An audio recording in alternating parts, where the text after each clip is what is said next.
అందరికీ నమస్కారం. మీకు ఎప్పుడైనా మీ రోజువారీ పనులు అంటే చదువు కానీ ఆఫీస్ పని కానీ అబ్బా ఇదొక పెద్ద భారం అనిపించిందా? అయితే మీ పనిని చదువును కూడా ఒక సరదా ఆటలా మార్చేసే ఒక చిన్న అద్భుతమైన రహస్యం గురించి ఈరోజు మనం మాట్లాడుకుందాం. మీకు గుర్తుందా, చిన్నప్పుడు స్కూల్కి వెళ్ళేటప్పుడు ఆ పుస్తకాల బ్యాగ్ ఎంత బరువుగా ఉండేదో? అబ్బా భుజాలు నొప్పొచ్చేసేవి కదూ. కొన్నిసార్లు మన పనులు మన బాధ్యతలు కూడా అచ్చం ఆ స్కూల్ బ్యాగ్ లాగే మోయలేనంత భారంగా అనిపిస్తూ ఉంటాయి. అవునా కాదా? మనలో చాలా మందికి ఇది అనుభవమే కదా. చెప్పండి, ఒక స్టూడెంట్ ఉన్నాడనుకోండి, చదువు మీద దృష్టి పెట్టాలి అని పుస్తకం తీస్తే పక్కనే ఉన్న ఫోన్ హలో నన్ను చూడు అని పిలుస్తున్నట్టే ఉంటుంది. అలాగే ఆఫీస్లో పనిచేసేవాళ్లు ప్రతి 10 నిమిషాలకొకసారి గడియారం వైపు చూస్తూ అమ్మో ఎప్పుడు 5 అవుతుందిరా బాబూ అని ఎదురుచూస్తూ ఉంటారు.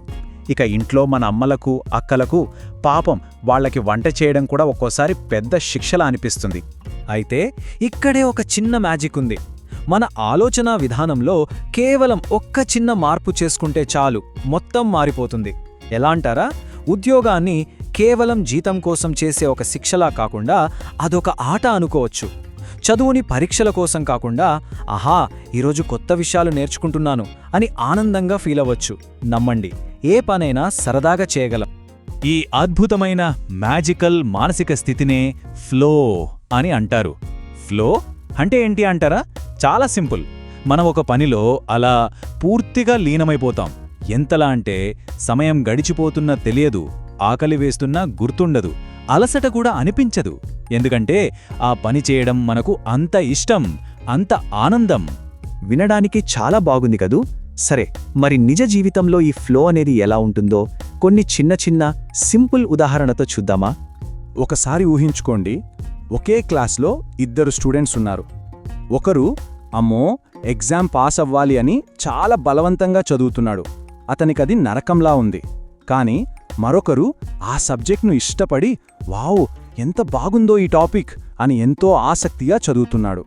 అతను చదువుతూ చదువుతూ సమయాన్నే మర్చిపోయాడు. చూశారా, ఇద్దరూ చేసేది ఒకే పని, కానీ ఆ తేడా ఎక్కడుంది? అంతా వాళ్ల ఆలోచనలోనే ఉంది. ఇది కేవలం చదువులోనే కాదు, ఉద్యోగాల్లో కూడా ఇలాగే ఉంటుంది. 2 సాఫ్ట్వేర్ ఇంజనీర్లను తీసుకుందాం. ఒకరు అయ్యో ఈ టాస్క్ ఈరోజే పూర్తి చేయాలి అనే ఒత్తిడితో టెన్షన్తో కోడింగ్ చేస్తున్నాడు. కానీ మరొకరు ఆ సమస్యను పరిష్కరించడంలో ఉన్న ఛాలెంజ్ని ఎంజాయ్ చేస్తూ ఎంతో ఉత్సాహంగా కోడ్ రాస్తున్నాడు. ఈ రెండో వ్యక్తి ఆ ఫ్లో స్టేట్లో ఉన్నాడు.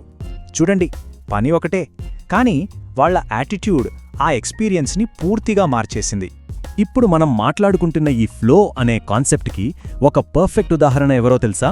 మనందరికీ ఎంతో స్ఫూర్తినిచ్చే మన భారతరత్న డాక్టర్ ఏపీజే అబ్దుల్ కలాం గారు.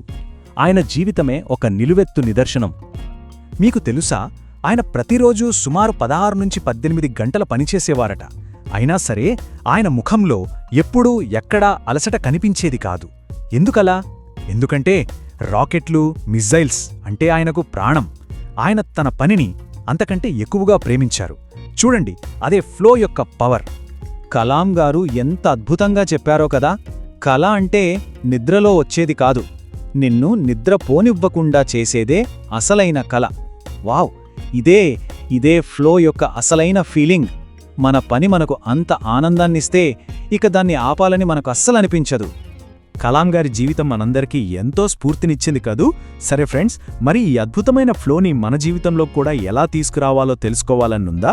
కొన్ని చాలా సింపుల్ స్టెప్స్ ఉన్నాయి, అవేంటో ఇప్పుడు చూసేద్దాం. ఈ 5 సింపుల్ స్టెప్స్ పాటిస్తే చాలు. స్టెప్ 1, మీ మైండ్ని ప్రిపేర్ చేసుకోండి. అంటే మీరు ఏం సాధించాలనుకుంటున్నారో క్లియర్గా తెలుసుకోండి. స్టెప్ 2, ఒక చిన్న ప్లాన్ వేసుకోండి, ఏం చేయాలి, ఎలా చేయాలి అని. స్టెప్ 3, ఇది చాలా చాలా ఇంపార్టెంట్, ఒకేసారి ఒకే పని మీద దృష్టి పెట్టండి, మల్టీటాస్కింగ్ అస్సలొద్దు. స్టెప్ 4, మధ్య మధ్యలో చిన్న చిన్న బ్రేక్స్ తీసుకోండి, మైండ్ రిఫ్రెష్ అవుతుంది. ఇంకా ఫైనల్గా స్టెప్ 5, మీరు పూర్తి చేసిన ప్రతి చిన్న పనికి మిమ్మల్ని మీరు అభినందించుకోండి, వెరీ గుడ్ అని చెప్పుకోండి. ఓకే, ఇప్పటి వరకు థియరీ అంతా తెలుసుకున్నాం కదా. ఇప్పుడు మన వంతు, మనలో దాగున్న ఆ ఫ్లోని కనిపెట్టడానికి ఒక చిన్న ఫన్ యాక్టివిటీ చేద్దామా? రెడీనా? ఒక్క క్షణం మిమ్మల్ని మీరు ఈ ప్రశ్నలు అడుక్కోండి. ఏ పని చేస్తున్నప్పుడు నాకు సమయం ఆకలి కూడా తెలియకుండా పోతుంది. నేను చివరిసారిగా ఎప్పుడు ఒక పనిలో పూర్తిగా మునిగిపోయి చాలా హ్యాపీగా ఫీలయ్యాను? ఒక్కసారి ఆలోచించండి. సరే, మీకోసం ఈరోజొక చిన్న యాక్షన్ టిప్. మీకు బాగా నచ్చిన ఒక పనిని ఎంచుకోండి. అది చదవడం కావచ్చు, డ్రాయింగ్ వేయడం, వంట చేయడం, ఏదైనా సరే. కేవలం ఒక 30 నిమిషాల పాటు మీ మొబైల్ ఫోన్ని పక్కన పెట్టేసి ఎటువంటి డిస్టర్బెన్స్ లేకుండా ఆ పని చేయండి. జస్ట్ 30 మినిట్స్, ఓకేనా? ఆ 30 నిమిషాల తర్వాత మీకు ఎలా అనిపించిందో ఒక్కసారి గమనించండి. మీ మనసు ప్రశాంతంగా, మీరు చాలా ఆనందంగా, చాలా ఫోకస్డ్గా ఉన్నట్టు అనిపించిందా? అయితే కంగ్రాచ్యులేషన్స్, అదే మీ ఫ్లో, అదే మీ స్పెషల్ ఎనర్జీ జోన్. గుర్తుంచుకోండి ఫ్రెండ్స్, రోజు మనం నేర్చుకునే చిన్న విషయమే ఏదో ఒక రోజు మనకు పెద్ద విజయాన్ని అందిస్తుంది.